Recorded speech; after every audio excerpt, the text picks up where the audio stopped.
Deus está aqui. Primeiro livro do profeta Samuel, capítulo 1. Vamos ler o versículo 8. E depois vamos saltar para o capítulo 3. Primeiro livro do profeta Samuel, capítulo 1, versículo 8, está escrito assim: E então Eucana, seu marido, lhe disse: Ana, por que choras? E por que não comes? E por que estás de coração triste? Não te sou eu melhor do que 10 filhos? Capítulo 3 do mesmo livro.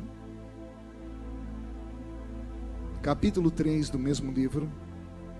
Está assim escrito: O jovem Samuel servia ao Senhor perante Eli naqueles dias, e a palavra do Senhor era muito rara, as visões não eram frequentes.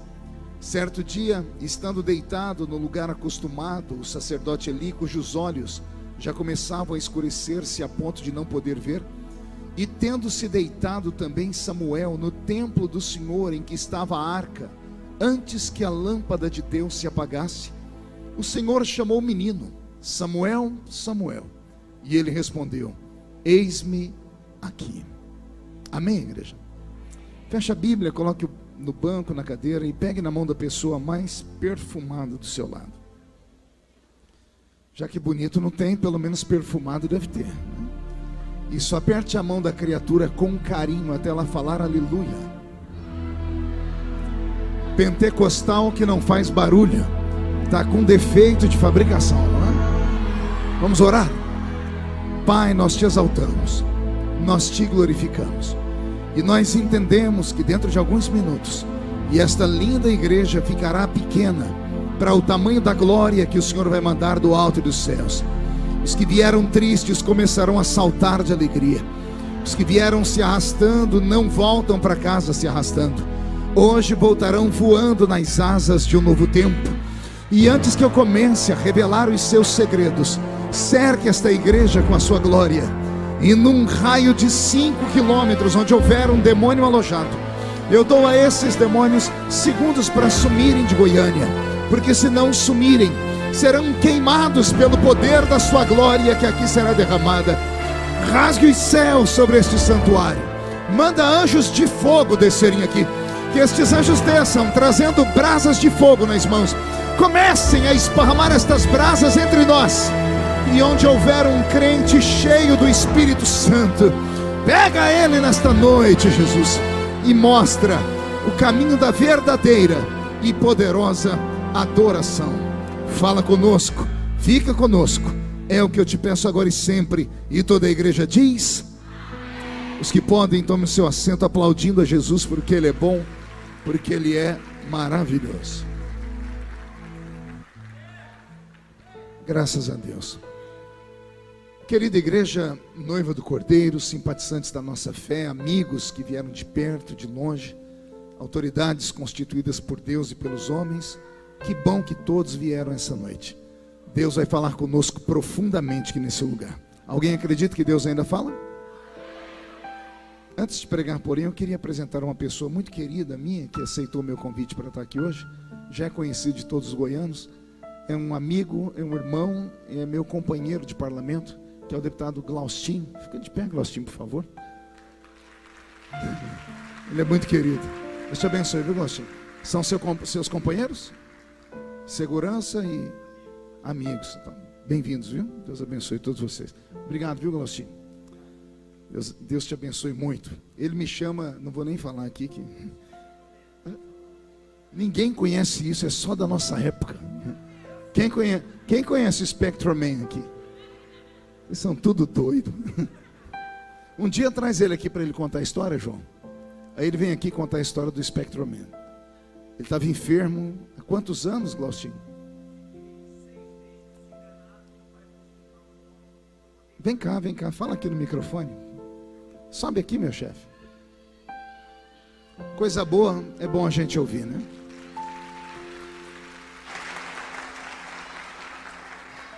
Só não vale pregar. Quem prega sou eu. Te amo, viu? Eu fiquei. Primeiro, estou feliz em te ver. Cheguei de Itapuranga agora, estava pedindo voto. Acabou as eleições domingo pedindo voto. Mas eu tenho um testemunho pessoal com esse homem de Deus. Me alegra o meu coração. Eu vou longe ver você. E aqui você está numa casa do pastor abençoado, que tem o carinho meu e do meu pai. Quem concorda, diz amém. Mas estava eu internado, 2 minutos. E eu mandei comprar todos os DVDs, pastor João, do Marco Feliciano. E o meu maior sonho, isso há 8 anos atrás, era conhecer o pastor Marco Feliciano. E falei para o meu pai e para minha mãe: compra para mim todos os DVDs das pregações do Marco Feliciano. Ele acha que eu comprei tudo do Paraguai, mas não é verdade. Mandou comprar via correio e chegou. E eu escutei todas as pregações. E tem uma cidade do lado que o senhor conhece, que era Goiânia. E o que me dava energia que eu ia sair dessa enfermidade? Que os médicos tinham mandado ir morrer em casa. Vai embora que vai morrer em casa. Não poderia levar. Aí uma noite eu sonhei que ele era o Spectroman. Foi tanta pregação, foi tanto DVD assistido, que ele foi meu Spectroman. E Deus usou a vida desse homem para me retirar daquele hospital daquele dia, que a médica falou que eu não andaria, e ela não autorizou a minha transferência para o hospital em São Paulo algum. Ela falou: pode Valdir, que é o meu pai, que o senhor conhece, pastor João, leva para morrer em casa, fique os últimos momentos com seu filho. Mas eu, minha mãe e meu pai acreditava que Deus não deixaria acontecer. E aonde que eu me apeguei? Me apeguei em Deus e no meu Spectroman, que a minha paixão era ver as pregações dele. Pronto, finalizo aqui.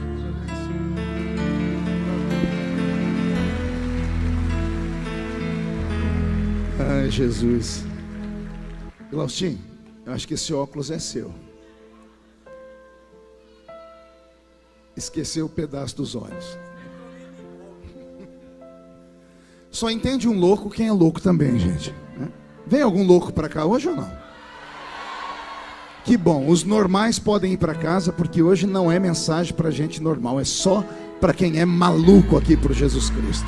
Posso ouvir mais um grito de glória a Deus da igreja? Pastor Roberto, mude a música para mim. Pastor João, eu li um texto essa noite que todas as vezes que eu passo o meu olhar pelo livro de Samuel me deixa apavorado.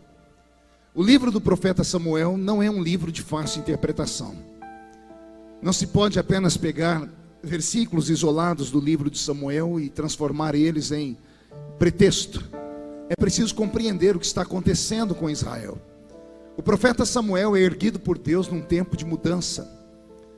Ele é o divisor de águas entre o estilo de governo do povo hebreu.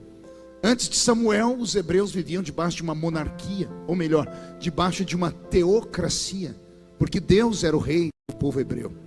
E depois de Samuel, Deus levanta um regime monárquico, e é Samuel quem vai ungir o primeiro rei de Israel, que foi Saul, e na sequência ele unge o grande e poderoso rei Davi. Amém até aqui, igreja? Então Samuel não é apenas um livro, não é apenas um nome, não é apenas um personagem. Ele é um personagem que divide águas, que muda conceitos e valores na nação de Israel. A palavra de Deus não era mais frequente, as visões de Deus haviam desaparecido. A igreja do Velho Testamento, liderada pelo sacerdote Eli, estava em pecado. Os filhos do sacerdote Eli, que herdariam o reino espiritual de Israel, eram 2 moços, chamavam-se Ofni e Finéias, e eram mais pecadores do que toda a nação junta. A igreja do Velho Testamento está falida aqui no livro de Samuel, e é por isso que Deus vai fazer uma estéril ser mãe de filho, e é esse filho quem vai julgar Israel pelos próximos anos. Como eu disse, não é fácil pregar esse texto, porque o livro de Samuel é muito pesado, mas que Deus me ajude aqui, vamos caminhar. Para compreender o que acontece aqui em Samuel, eu tenho que convidar vocês a voltar comigo no tempo, quase 800 anos antes.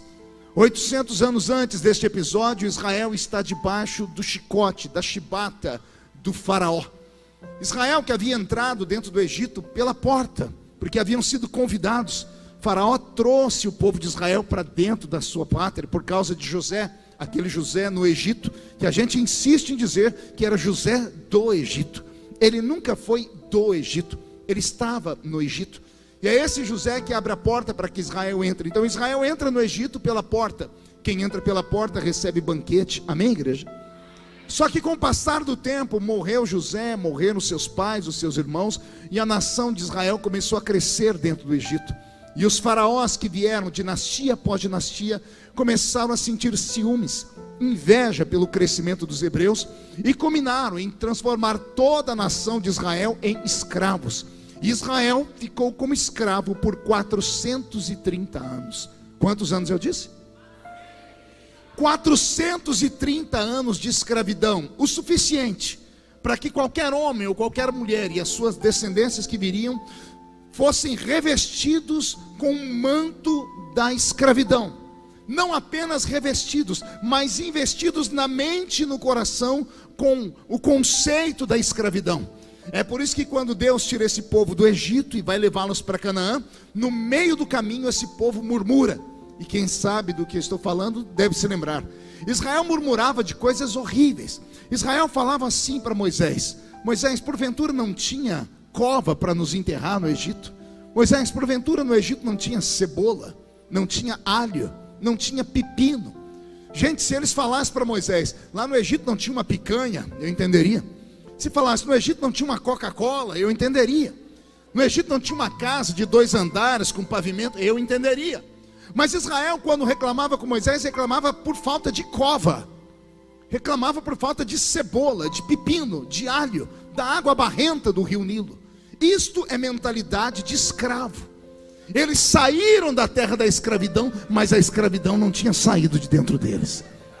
Que Deus esta noite faça um limpa na nossa vida aqui. Já que nós deixamos a terra da escravidão, deixemos de ser escravos na mente também, e passemos a olhar para este lugar como o melhor lugar do mundo, porque o melhor de Deus ainda está por vir sobre a sua vida, sobre esta terra. Quando Moisés então tira o povo do Egito, ele vai conduzi-los para uma terra que Deus havia preparado, e a terra se chamava Canaã. Deus tirou o povo de onde, igreja? Não, do Egito. Tirou eles de onde? E estava levando eles para onde? Eu amo ver a escola apostólica. De novo, Deus tirou eles de onde? Estavam indo para onde? Entre o Egito e Canaã, por 40 anos, eles peregrinaram no deserto, na península do Sinai. Quem já esteve na península do Sinai, como eu que estive lá várias vezes, você atravessa aquilo a pé em 30, 35, no máximo 40 dias. Israel conseguiu ficar perdido por 40 anos, num caminho que eles fariam em 40 dias, porque o Egito faz divisa com Israel. A cidadezinha que separa o Egito de Israel é Tebas, e ali em Tebas hoje está a fronteira. Dá para você atravessar a pé, 40 dias, você sai do Egito, do Cairo, e chega ali em Israel a pé. Pois eles ficaram 40 anos. Deus os colocou dentro de um labirinto. Deus cegou os olhos deles. Eles não enxergavam o caminho, não conseguiam observar mais nada. Por quê? Porque Deus ficou irado com eles. Deus não tinha a pretensão nem a intenção de destruir aquele povo no deserto, porque foi o que aconteceu. Saíram do Egito, diz a Bíblia, 600 mil homens de guerra. 600 mil homens de guerra eram homens que tinham exatamente 30 anos, Glaucinho. Naquela época em Israel, a emancipação do homem era aos 30 anos. Por isso que Jesus começa o seu ministério com 30 anos, é batizado com 30 anos, porque com 30 anos o homem não dependia mais do pai nem da mãe.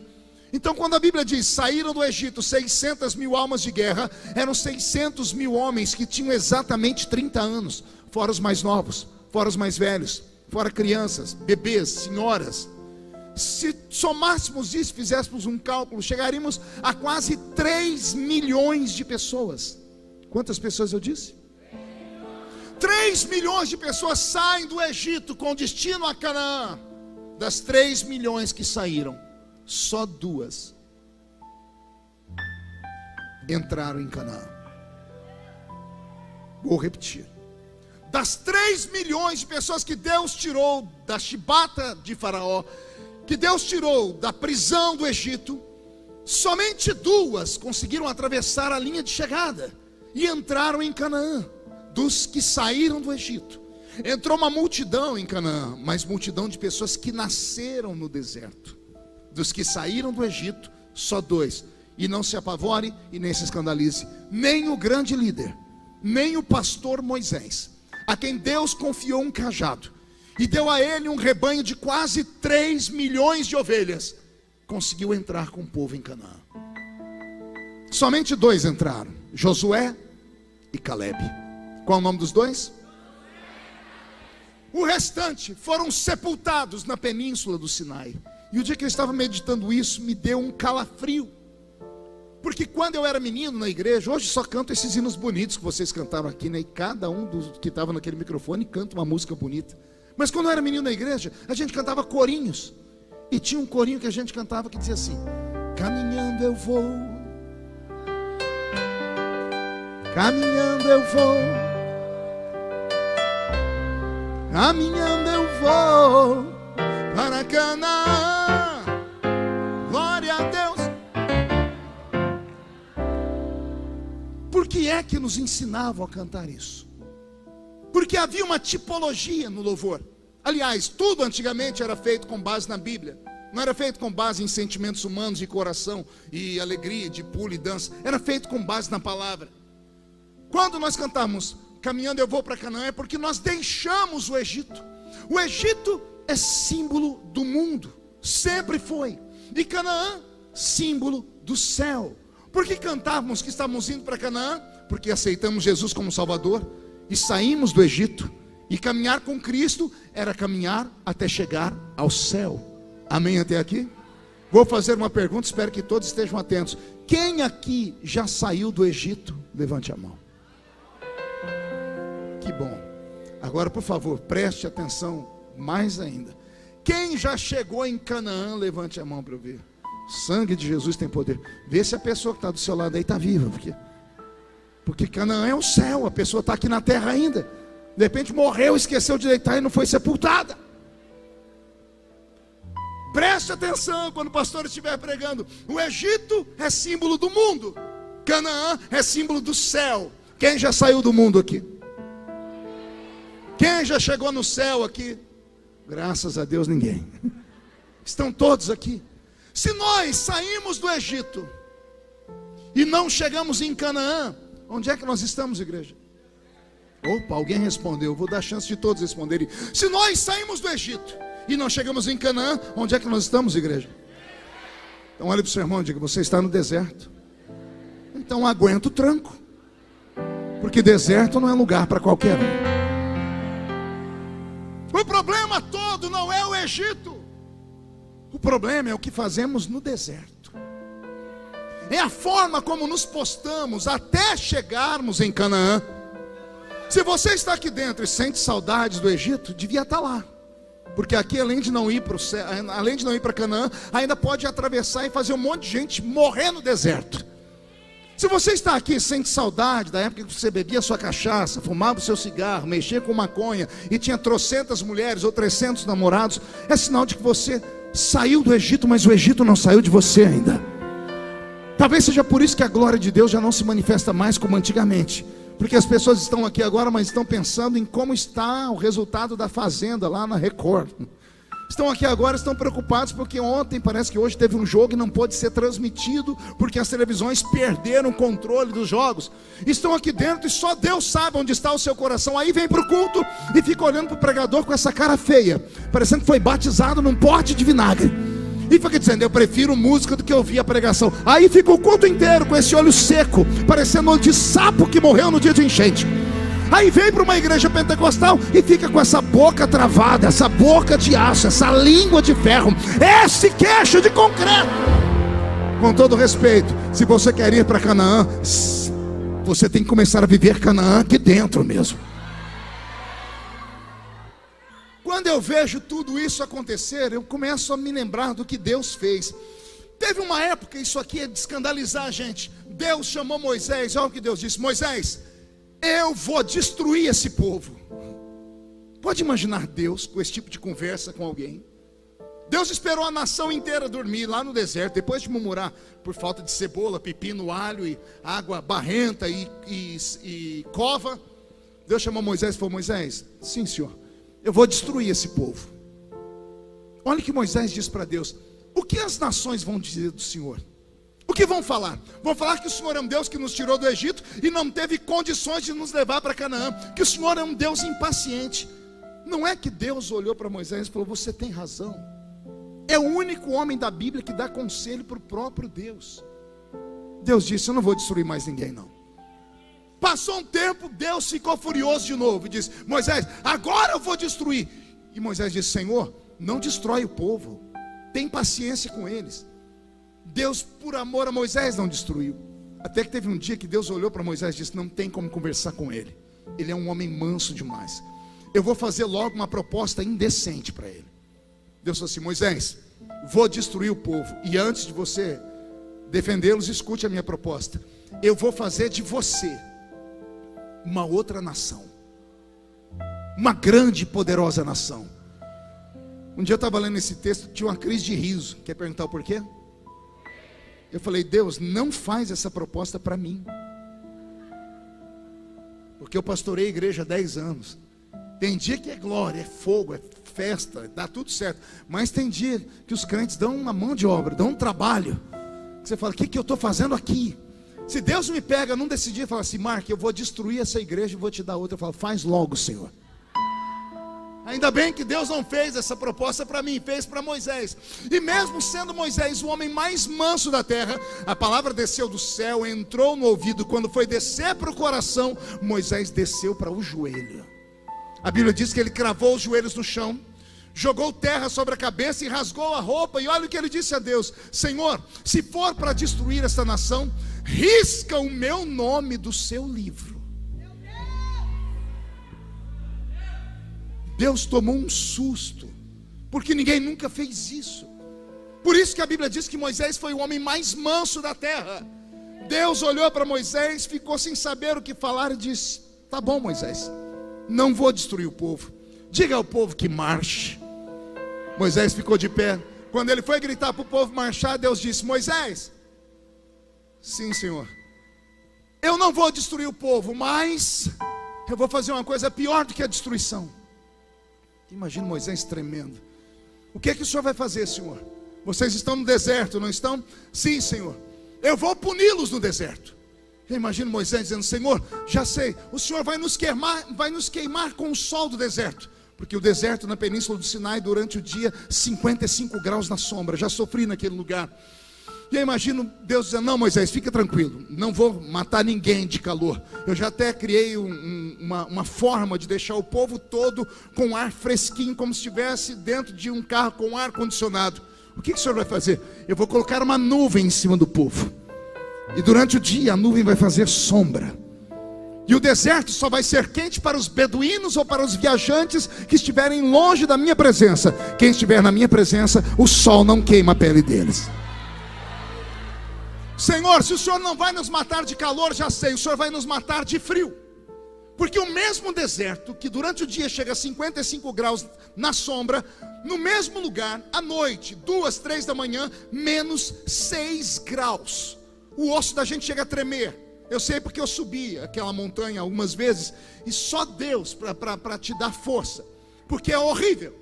Durante o dia um calor que você não suporta, e à noite um frio que faz bater os queixos, faz bater os dentes. Eu imagino Moisés falando: o Senhor vai nos matar de frio, vai nos congelar. E Deus dizendo: já resolvi esse problema também. A mesma nuvem que durante o dia vira ar-condicionado, à noite ela vira uma fogueira. E o calor da fogueira, da nuvem, vai aquecer o povo durante a madrugada. E quer ver como Deus é detalhista? Acendia uma coluna de fogo lá no céu, e não ficava de dia na terra, porque com claridade ninguém dorme. E Deus, para deixar o povo dormir em paz, fazia a nuvem aquecer, mas ela não clareava. Durante o dia, sombra; à noite, calor. Senhor, se o Senhor não vai nos matar de calor e nem de frio, já sei, o Senhor vai nos matar de fome aqui nesse deserto. O Senhor falou aí em 40 anos, onde nós vamos conseguir comida? E Deus dizendo: já resolvi esse problema também, não mato ninguém de fome. Já transformei o céu numa padaria. Por 40 anos vai chover pão na mesa de vocês. Digo eu, não a Bíblia: Senhor, e se o povo enjoar do pão? Já tenho o plano B. Eu fecho a padaria e transformo o céu numa churrascaria, e eu faço chover carne na mesa do meu povo. E foi o que aconteceu com Israel. Quando eles enjoaram do pão, lá veio as codornizes. Senhor, se o Senhor não vai nos matar de fome, nem de calor, nem de frio, já sei. O Senhor vai nos matar de sede, porque não tem água aqui nesse lugar. Somente o mar que banha aquela costa e a água é saloba. No deserto não tem água. E Deus dizendo, já resolvi o problema, Moisés. E como é que o Senhor resolveu? Olha para trás, está vendo aquela rocha? Eu vou colocar pés naquela rocha. Aquela rocha vai se chamar Rocha de Meribá. Para onde vocês forem, a rocha vai andar atrás de vocês. Isso você nunca ouviu. Vou repetir. A rocha de Meribá não era só uma rocha, ela tinha pernas, porque para onde o povo ia, quando eles tinham sede, eles olhavam para trás, lá estava a rocha de novo. E eu tenho uma notícia só para os desavisados: a rocha de Meribá chegou aqui antes de todo mundo nessa noite. A rocha de Meribá, chamada de Jesus de Nazaré. Ele diz, eu sou a fonte da água da vida. Quem bebe da água que eu tenho para dar nunca mais tem sede. Quem já bebeu da fonte dessa água? Deixa eu ver quem já bebeu. Maravilha. Se o Senhor não vai nos matar de calor, nem de frio, nem de fome, nem de sede, já sei, o Senhor vai nos matar de vergonha. Se é 40 anos, não tem roupa que resista. Nós vamos ficar nus no deserto. E o Senhor dizendo, já resolvi esse problema também. Como, Senhor? A roupa não envelhece e o sapato não fura. Por 40 anos, sem ter uma máquina de costura, não faltou roupa para aquele povo. Foi a única vez na raça humana que os homens tiveram paz por 40 anos, que as mulheres não pediam roupa, não pediam, cadê o cartão de crédito para ir no shopping center?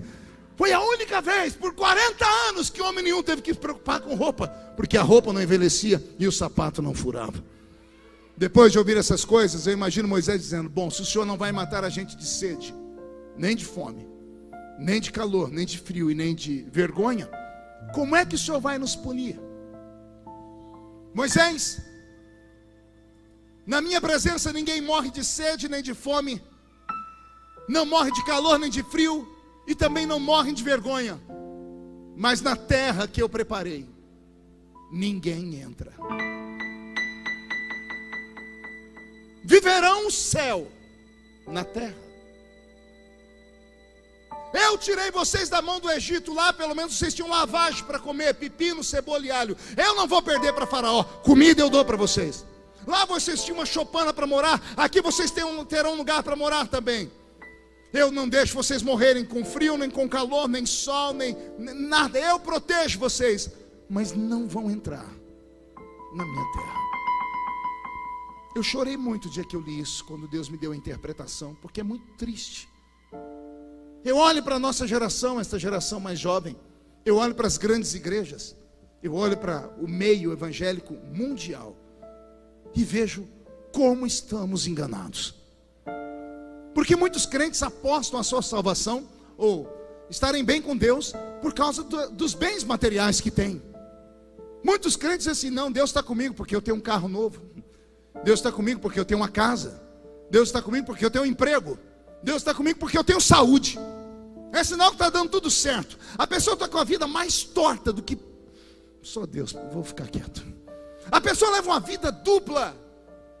A pessoa vem para a igreja como se estivesse entrando em um teatro ou em um cinema.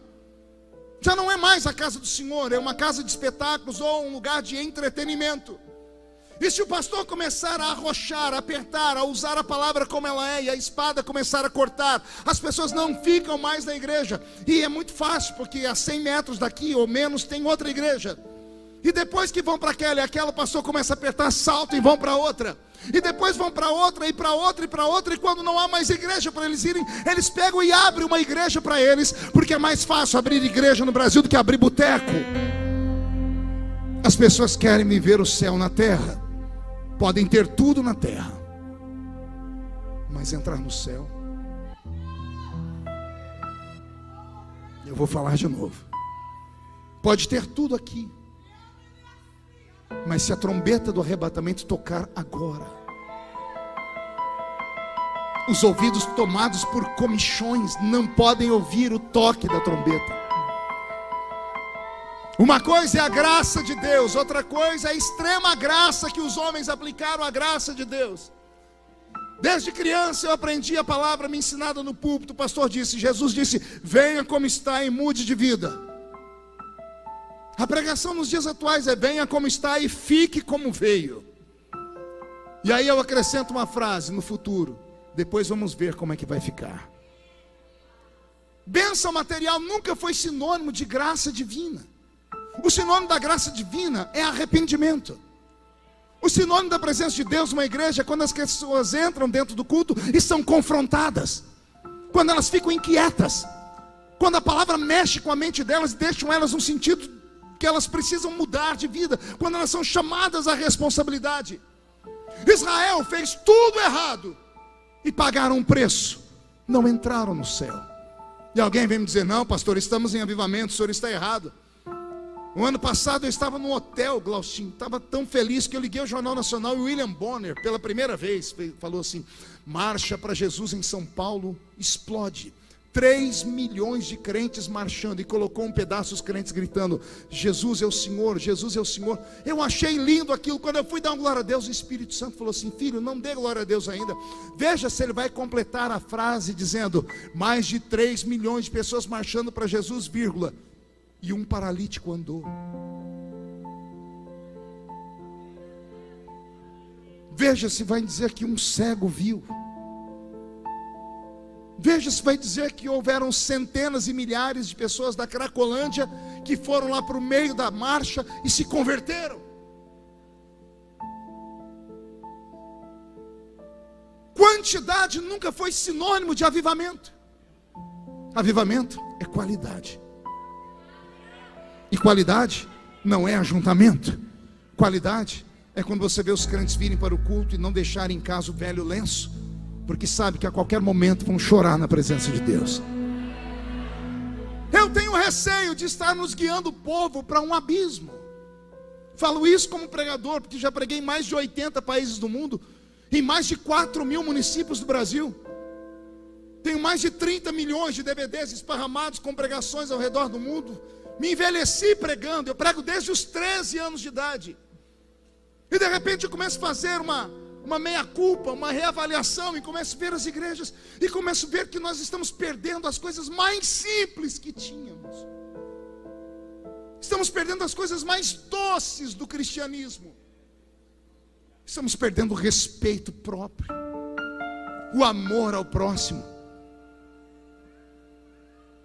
Que Deus nos ajude nessa noite.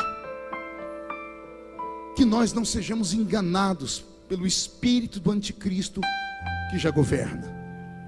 Há 3 semanas atrás, um pastor poderoso no Brasil, muito conhecido, fez um vídeo dizendo, temos que reavaliar a Bíblia. Alguém viu isso?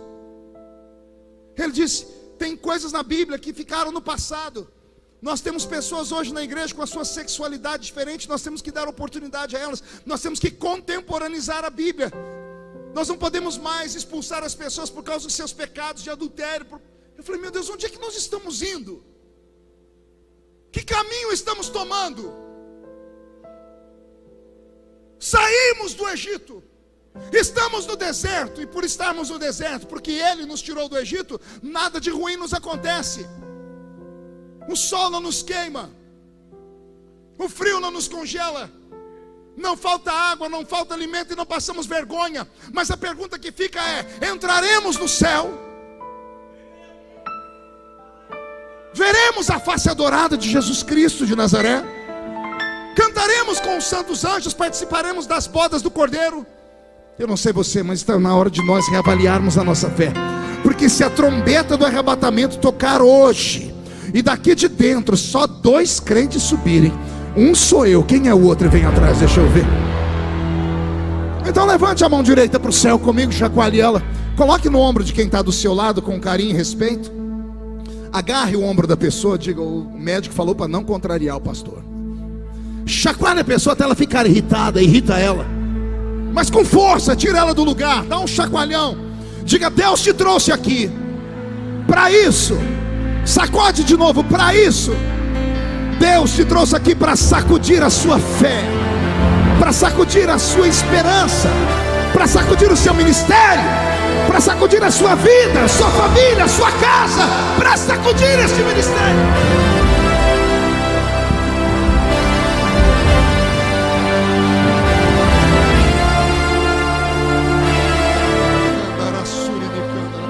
Cante a música para mim. Como eu disse no início, não é fácil pregar sobre este livro. Deus tira esse povo do Egito, mata eles no deserto. Os filhos que nasceram no deserto deveriam ter pelo menos aprendido com o erro dos pais. Se você assiste a TV Câmara, você já deve ter visto algum político, como por exemplo meu amigo Laustin, falar assim: quem não observa o passado corre o risco de cometer o mesmo erro no presente. Isso é uma frase muito usada por políticos. Quem desconhece a história está fadado a repeti-la. Os filhos viram os pais serem sepultados no deserto. Eu imaginava na minha mente que os pais, antes de morrerem, falavam para os filhos: não cometa o mesmo erro que a gente fez. Deus nos tirou de lá para nos levar lá. Pecamos, Ele nos matou aqui. Vocês são a geração que nasceram no deserto. Quem nasceu no deserto, quando entrar em Canaã, por favor, adorem a Deus. Os filhos entraram em Canaã. Quando entraram em Canaã, e Josué separou a terra em 11 pedaços, porque os levitas, a herança deles era Deus. Quando o povo se estabeleceu na terra, a Bíblia diz que eles começaram a pegar dentro das bagagens dos pais as imagens de Baal, Astarote, Ázera, Marduk, a pseudo deusa assim da Mesopotâmia, Anubis, Dagon. Eles pegavam tudo aquilo que os pais deles guardaram dentro das tralhas, e ao invés de destruir, eles começaram a levantar altares em Canaã. Ouçam-me. Entraram em Canaã, e ao invés de levantarem um altar para o Deus de Israel, levantaram altares aos deuses pagãos. Deus ficou tão furioso que de 40 em 40 anos Israel caía na mão de um povo vizinho. Os heteus, girgazeus, todos os deuses da terra oprimiam Israel. E aí o povo chorava. O povo era terrível. Faziam tudo de errado. Quando Deus punia, eles escondiam os ídolos. Eles rasgavam as roupas, jogavam poeira na cabeça e choravam. Deus, como é pai, olhava para eles e acreditava que eles iam mudar. Então Deus levantava um juiz. E nós temos o livro de Juízes. 270 anos de perseguição ao povo de Deus. E entre os juízes nós temos Sansão, Baraque, Débora, Jefté, Eude, Gideão. E o último dos juízes que vai nascer é o profeta Samuel. Quando Samuel está ainda na mente de Deus para nascer, Deus olha para a nação de Israel inteira e vê que a igreja do Velho Testamento toda está perdida e em pecado.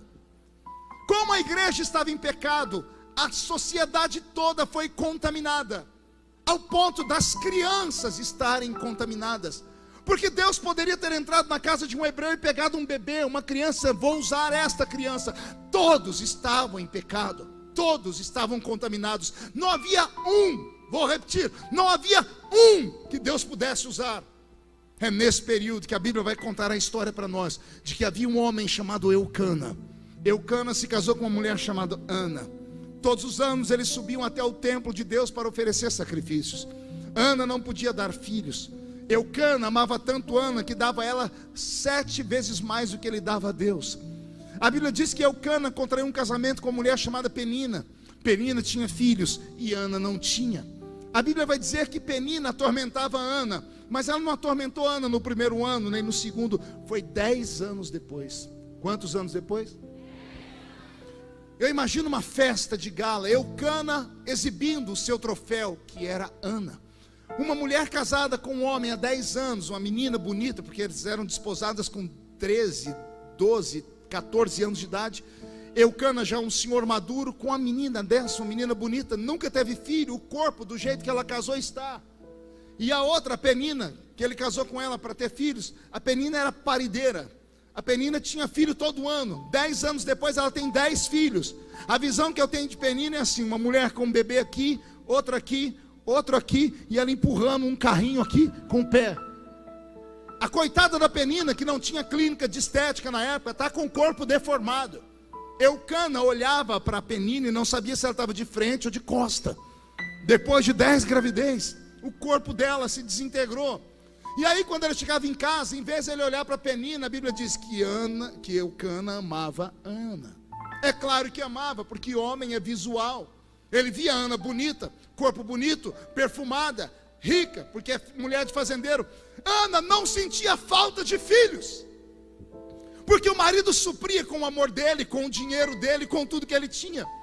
Então, em uma festa, Eucana está exibindo Ana aos convivas. Está aqui a minha mulher, essa jovem, ela casou comigo há 10 anos, ela não envelhece, olha que mulher linda. Penina está num canto cuidando das crianças. O coração de Penina ficou machucado. E Penina se vingou de Ana. Pergunte como. Passou perto de Ana e disse assim: do que adianta ser bonita? Do que adianta ser rica? Do que adianta ter tudo, se quando você morrer, não terá um filho para chorar no seu caixão, para pegar na alça do caixão e te enterrar?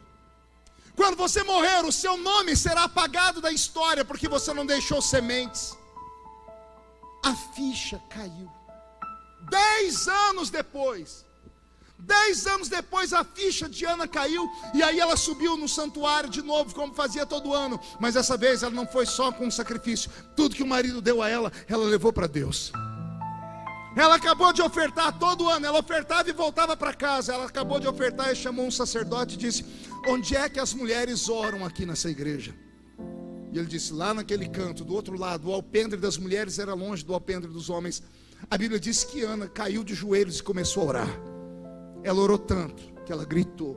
Ela gritou tanto que ela ficou rouca. Ao ficar rouca, já não tem mais voz para orar. Ela começa a gemer.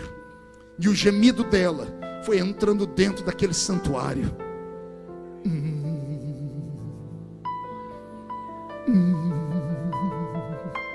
O som foi subindo.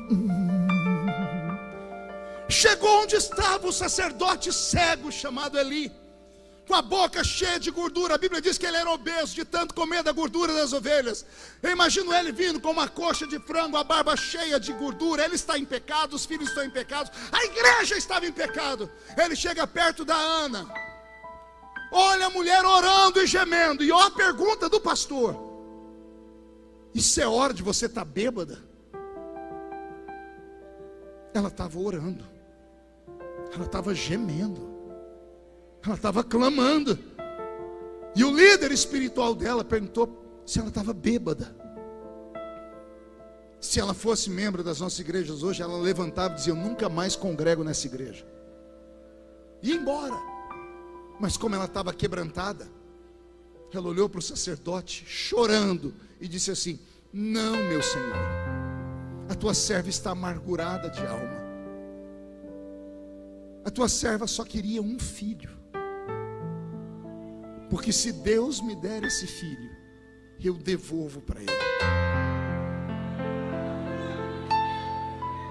Deus olhou para a esquerda, para a direita, uma sociedade inteira de gente em pecado, inclusive o sacerdote. Na ausência de profeta, Deus usa jumenta.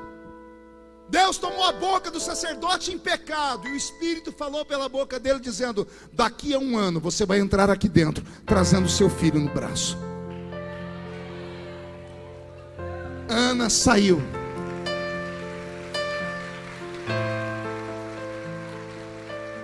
Um ano depois, Ana vem dentro do santuário. A Bíblia diz que o menino foi desmamado.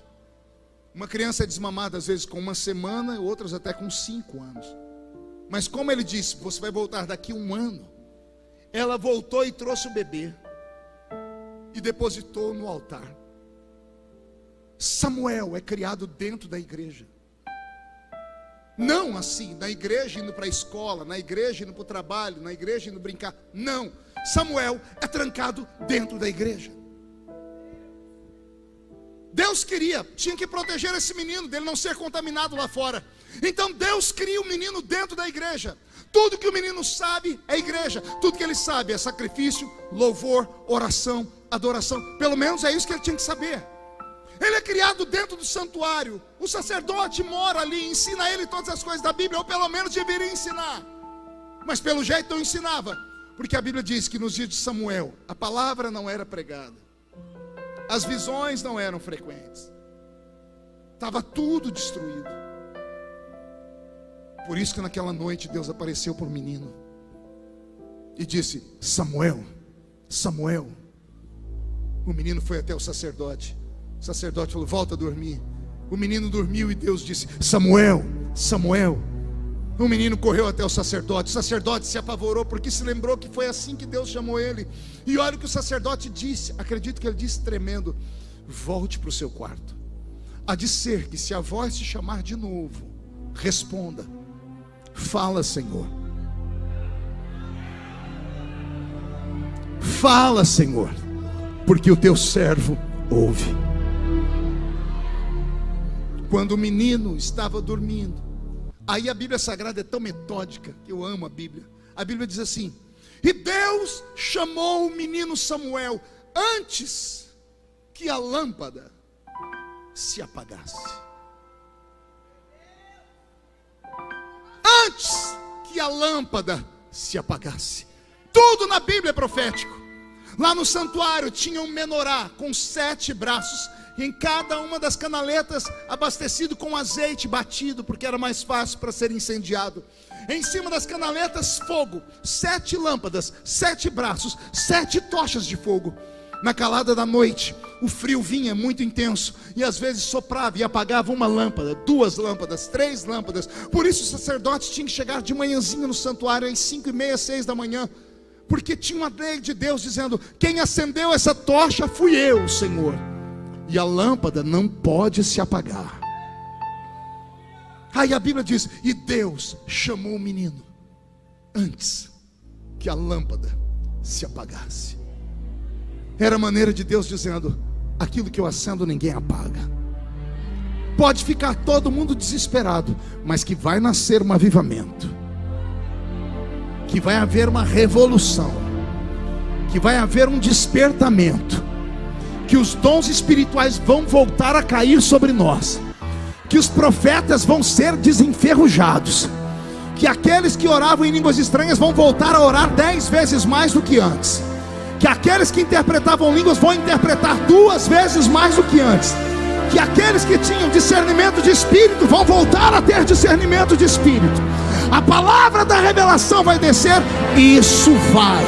Eu profetizo em nome de Jesus, que quem viver verá o maior avivamento que vai acontecer no Brasil, e vai começar em Goiânia, e vai começar aqui nesta noite, porque Deus chamou você pelo seu nome e te trouxe aqui só para te dizer: eu quero sacudir esta cidade com a minha glória.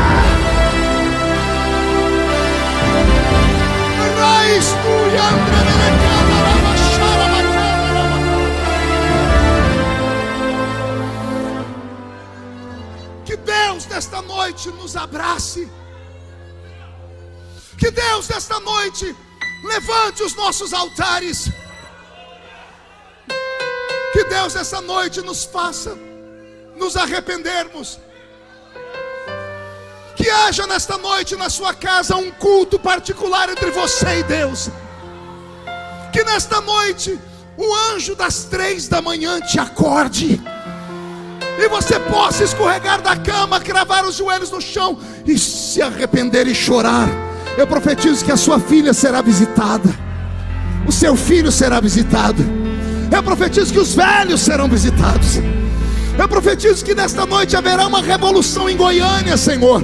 Onde houver uma taperinha velha, ou onde houver um templo de Salomão, que o seu Espírito desperte todos, porque Jesus está voltando. Ah, Jesus está voltando.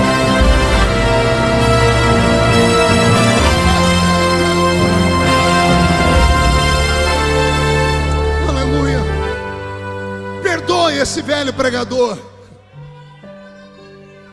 Nesse tempo de pandemia, eu chorei muito com a minha família, chorei muito com a minha velha igrejinha. Tive tempo de sobra para reavaliar a minha fé. Deus colocou um breque na nossa vida, para que a gente pudesse voltar a sentir o que é família, para que a gente pudesse sentir saudades da igreja, para que pudéssemos dar valor, porque o ser humano só dá valor naquilo que perde. Quantas pessoas se perderam? Depois que a pandemia está indo embora, as igrejas voltaram, muitos crentes não voltaram. E alguém diz: a pandemia desviou as pessoas. Mentira. A pandemia revelou os desviados. Eram pessoas que estavam conosco, mas só o corpo físico. As pessoas entram na igreja e acham que estão fazendo o máximo, quando na verdade não estão fazendo nada, porque entrar na igreja qualquer um entra. Tem até uma piada. Por que é que o cachorro entrou na igreja? Porque a porta estava aberta.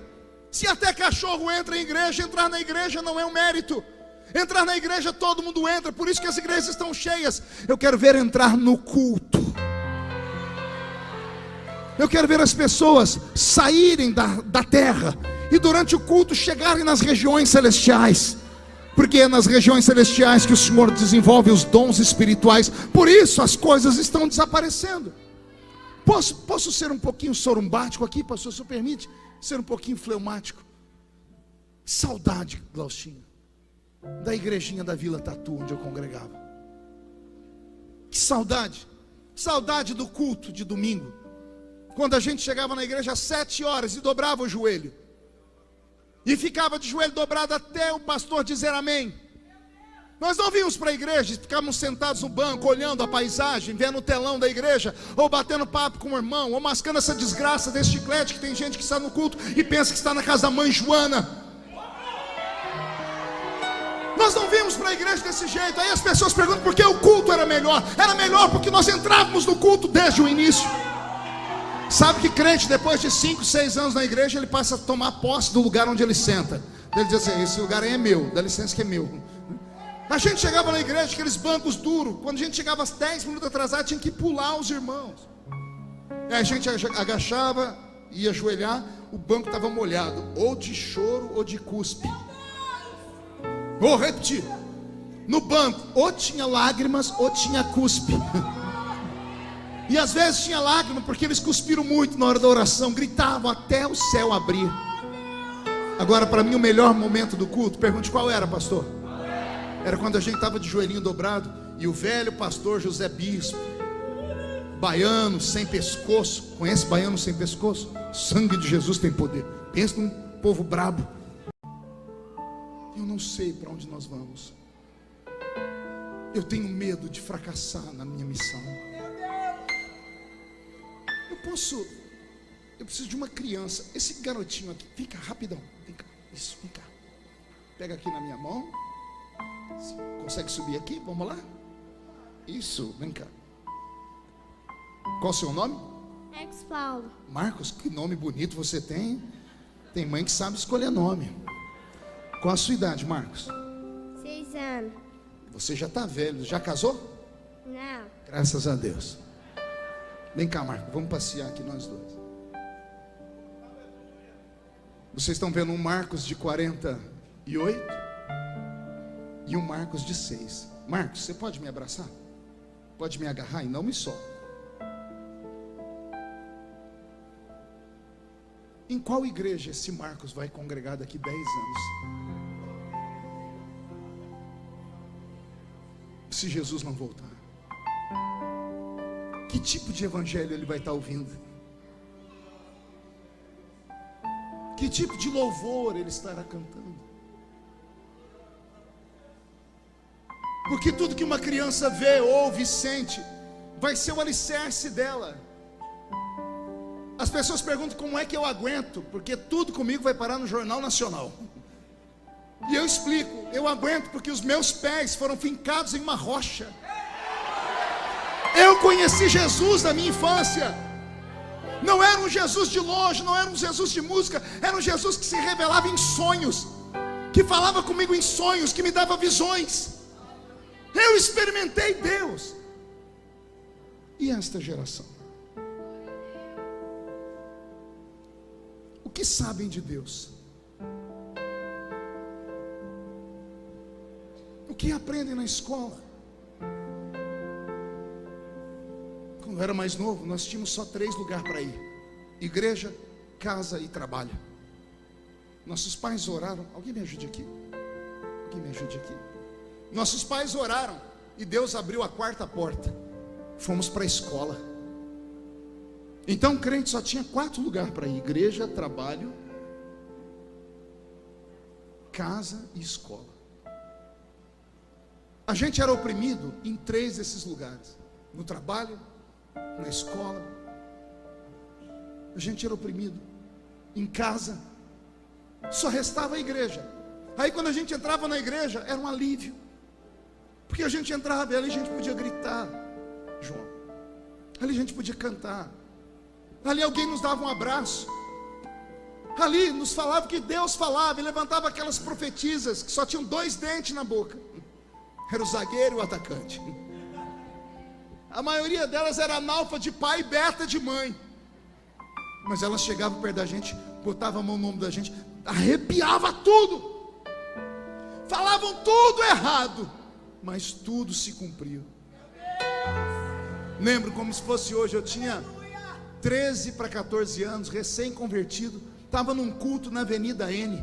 Uma irmã pregando, irmã Geni com óculos fundo de garrafa, num culto de círculo de oração. Olha, jovem indo em culto de círculo de oração. A gente não tinha para onde ir, a igreja era uma festa. Ela está pregando, ela arrumou o óculos, limpou, botou, tirou, limpou de novo. Falou: irmãs, eu estou tendo uma visão. Aquele menino ali levantou, pediu para eu ficar em pé, era eu. Por que eu estou vendo a bandeira do Brasil enrolada em volta de você? O Brasil, você está enrolado na bandeira do Brasil, e onde você vai passando, um monte de bandeiras de outros países vai se curvando.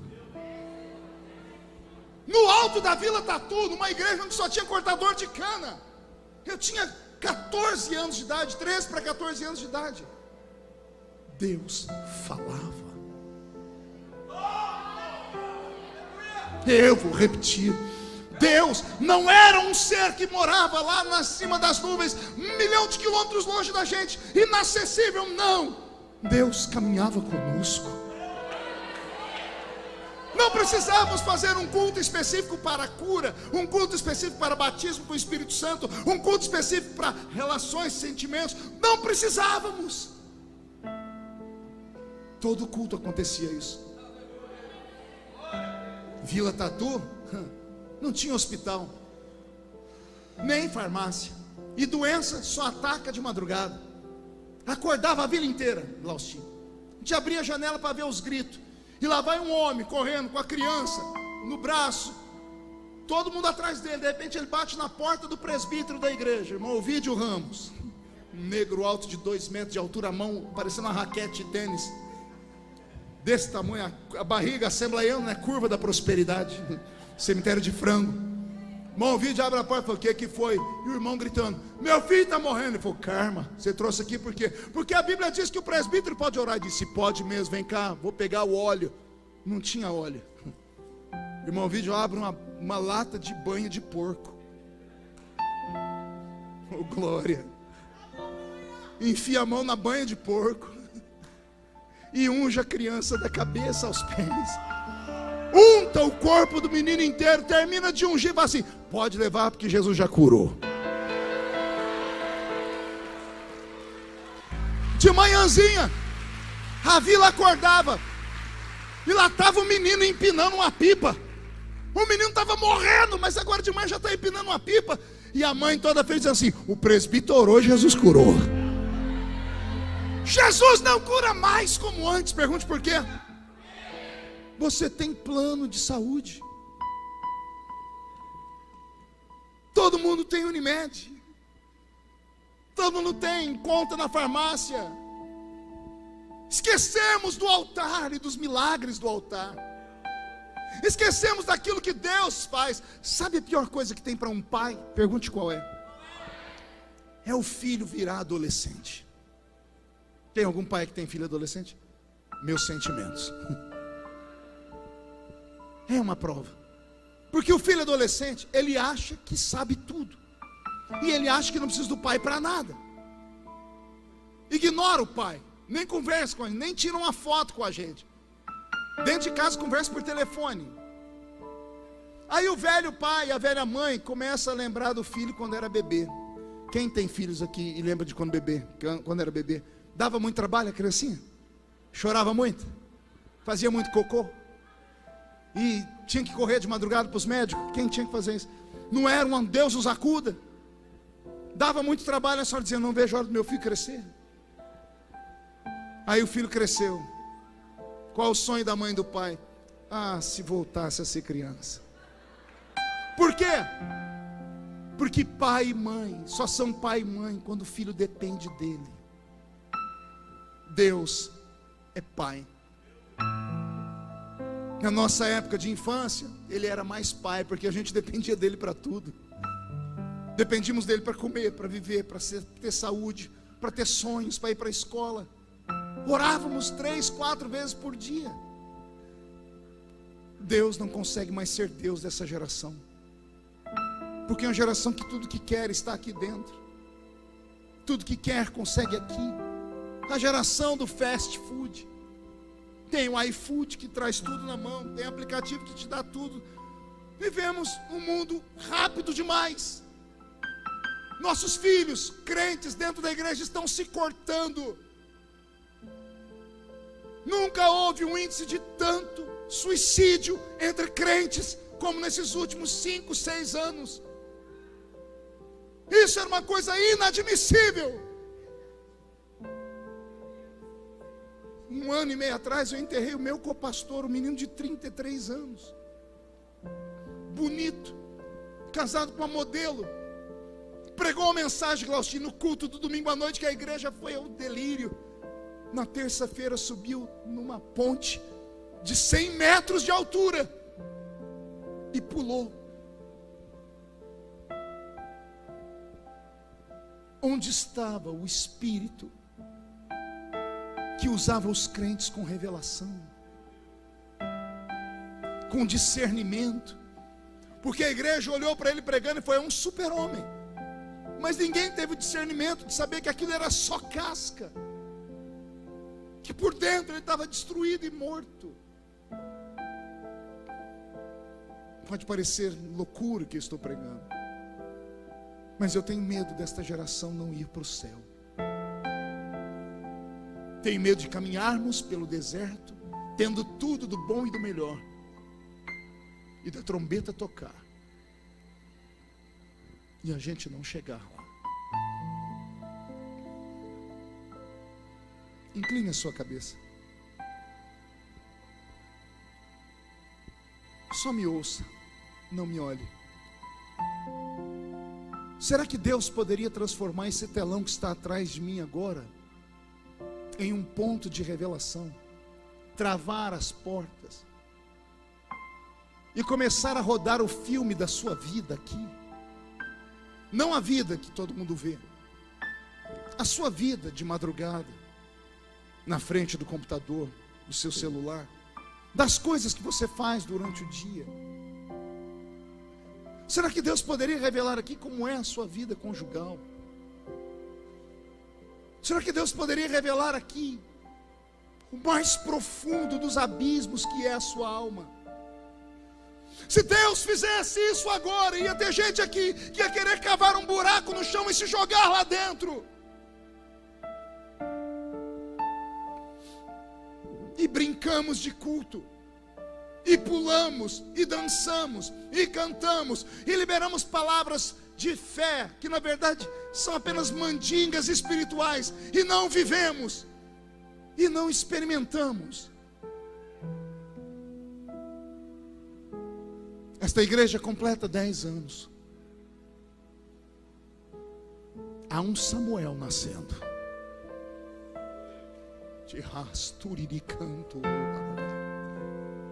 Nesses 10 anos, a Assembleia de Deus Semear vai gerar um Samuel. E esse Samuel vai profetizar a casa de Eli, que está esparramada por essa Goiânia, essa terra que já foi terra de avivamento, de louvores, que deu para o Brasil os maiores louvores, que deu para o Brasil os maiores pregadores da minha infância. Vai nascer um Samuel.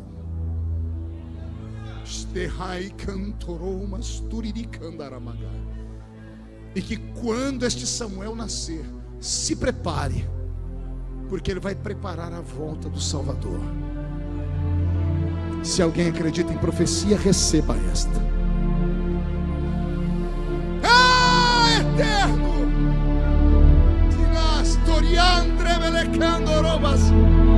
Erloia entre Belekandarabassúria. Rababawaya e Suia que entrequeba naraste. Redegassúria Andarabassúria. Pai, eu quero um sinal de que o Senhor está nesta palavra.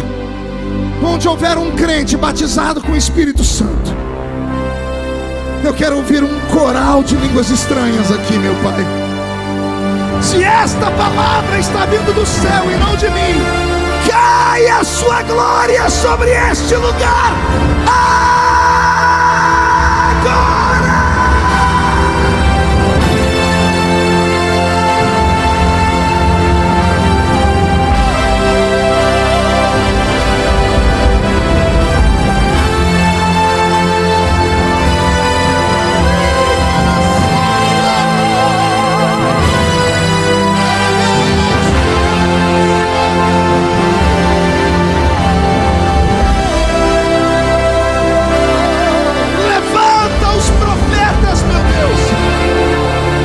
Batiza com o Espírito Santo agora. Cure os enfermos agora. Levante os sacerdotes agora.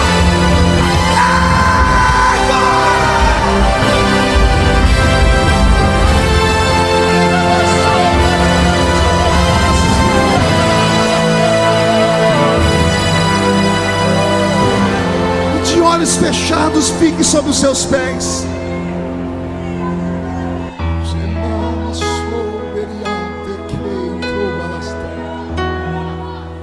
Fique de pé.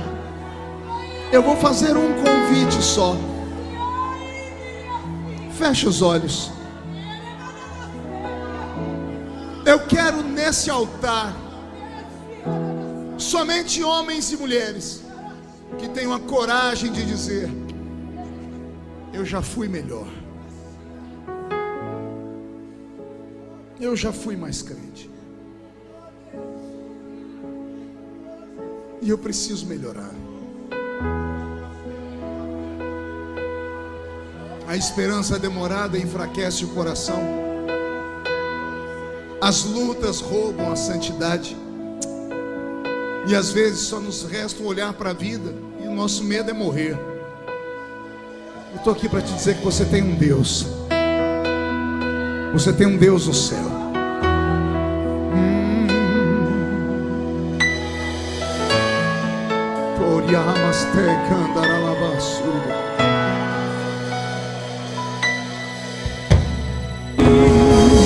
De olhos fechados, onde houver um Samuel, levante a mão direita para o céu. Todos os Samuéis, diga comigo, em nome de Jesus, todos os demônios que roubaram a sensibilidade da minha geração, que roubaram a santidade da minha geração, que roubaram a minha espiritualidade, eu ordeno, não estou pedindo, estou ordenando. Venha para a palma da minha mão agora. Feche a sua mão com força e autoridade. Eu vou contar até 3. Você vai jogar no chão e vai pisar em cima. E como profeta, você vai encontrar 7 pessoas, porque tudo hoje aqui é profético. Vai abraçar 7 pessoas e vai dizer a eles: Deus está te chamando. Responda, fala, Senhor, porque o teu servo ouve. 1, vocês nunca mais serão os mesmos. 1,5, sua família sentirá orgulho de você de novo. 2, quem viver verá para ver o que Deus fará nesse ministério. 2,5, Goiânia será chamada de capital do avivamento do Brasil. 3, jogue no chão, pisa em cima, profetiza.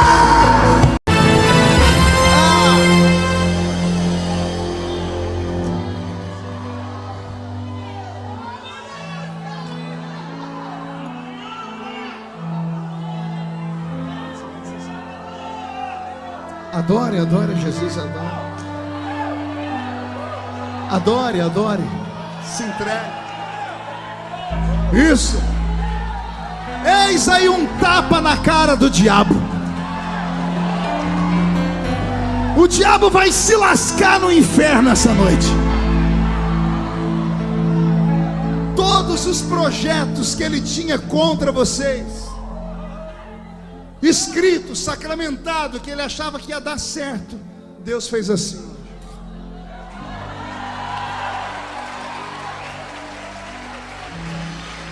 Jogou no chão e pisou em cima. Eu não me responsabilizo pelo que vai acontecer essa noite na sua casa. Irmã, não se apavore se a senhora acordar com a filha chorando de noite. Não, pastor, minha filha chora toda noite, depressiva, namorado. Não, vai ser diferente. Ela vai chegar, a senhora vai lá no quarto e vai ver a sua filha ajoelhada. E se ouvir oração, vai ouvir ela dizer: Deus, me dá as nações por herança. Seu filho será um grande homem de Deus. Pode não estar aqui ainda hoje, mas antes do ano terminar, você vai se sentar com a família ao redor de uma mesa farta, vai lembrar desse culto, desse avivamento, e vai dizer: eu e a minha casa servimos ao Senhor. Posso ouvir um grito dessa igreja? Sai da frente, Satanás! Estamos em guerra!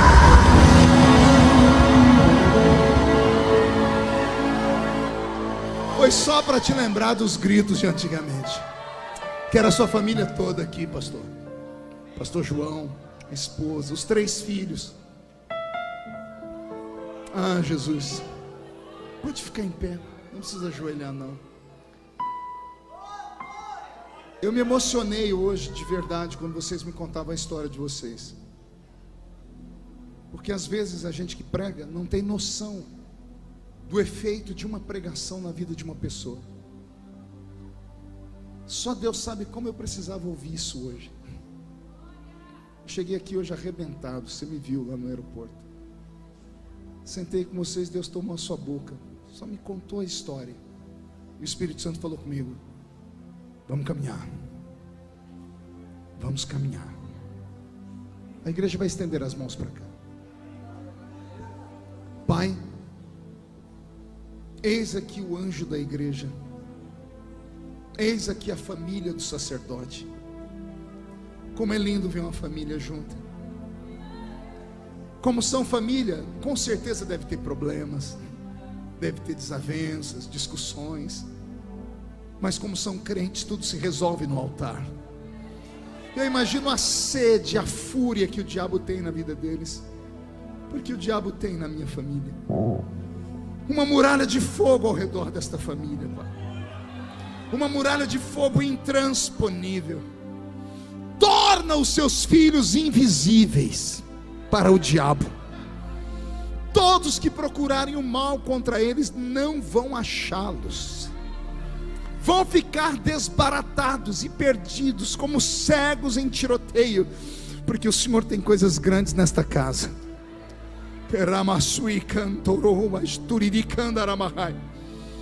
Senhor Deus, que o futuro revele aquilo que o Senhor tem na vida desta família sacerdotal.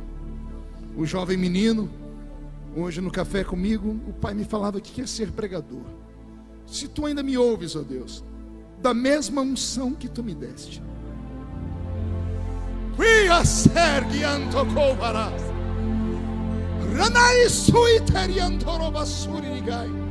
que caia sobre ele da mesma graça, da mesma sabedoria, da mesma unção, em nome de Jesus Cristo. O levita, meu Deus, transforme ele no Davi desse século, com os salmos lindos. Quando tanger o instrumento, os demônios fujam,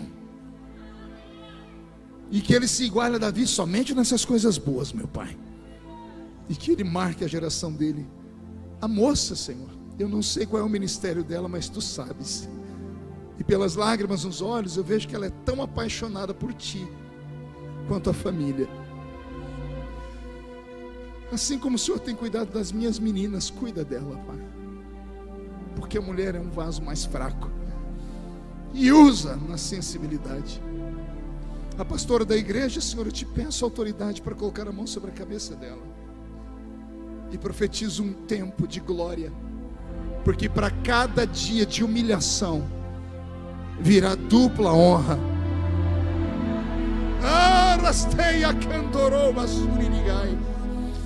E para o anjo da igreja, Senhor, eu profetizo que nenhum dos inimigos dele morre até ver, até onde os olhos deles alcançarem, porque o Senhor vai exaltar e vai soprar o nome do seu filho. Como sacerdote do Deus vivo e profeta desta geração, eu profetizo um tempo como nunca antes vocês sonharam.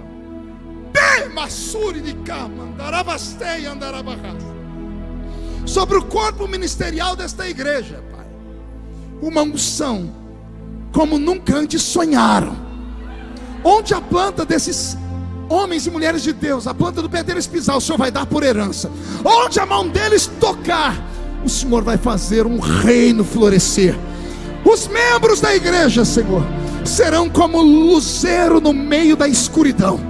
Onde chegarem, o diabo vai se mudar. Onde chegarem, Senhor, a cura vai chegar. Onde eles falarem, o seu nome será glorificado. Ao ministério de louvor desta igreja, aos que tocam e aos que cantam, quando abrirem os lábios para cantar e os instrumentos para tocar, os ouvidos do inferno vão tinir, e o Senhor vai curar e vai batizar com o Espírito Santo.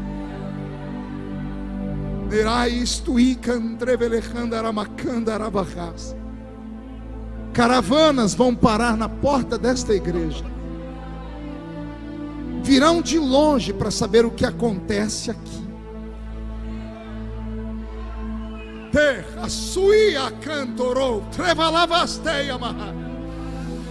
Desta mesma graça, Senhor, onde houver as congregações desta igreja, a unção vai acompanhar os líderes das congregações. Pai, hoje o Senhor me diz que esse ministério é Samuel, que se levanta num tempo de sequidão e escuridão, e o Senhor está dizendo à Assembleia de Deus semear. Ouça-me. E o Senhor só quer ouvir da Assembleia de Deus semear. Fala, Senhor, porque os teus servos ouvem. E a igreja dá uma linda salva de palmas a Jesus.